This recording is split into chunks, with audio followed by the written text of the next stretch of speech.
মা, cold drink আছে নাকি? কোল্ড ড্রিঙ্কস তো নাই রে বাবা। কত আর কোল্ড ড্রিঙ্কস খাবি?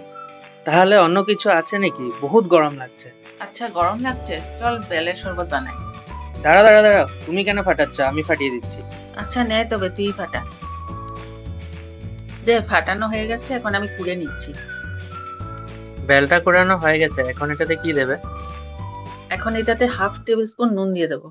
আর কি দেবে? আর 2 টেবিল স্পুন চিনি দিয়ে দেবো। তারপর পরিমাণ মতন জল দিয়ে ভালো করে কষলে কষলে পাল্পটা বের করে নেব। এখন ছাঁকনি দিয়ে ছেঁকে নেব। লাস্টে লেবুর রস দিয়ে দেবো। এখন গ্লাসে সার্ভ করে নেব। মা, হয়ে গেছে? তারা গার্নিশ করে নিচ্ছি। শেষে পুদিনা দিয়ে গার্নিশ করে নেব। বাস, হয়ে গেল আমাদের বেলের শরবত রেডি। আশা করছি আপনাদের এই রেসিপিটা ভালো লেগেছে। যদি ভালো লেগে থাকে তাহলে please like, share and subscribe করুন। দেখা হবে নেক্সট ভিডিওতে।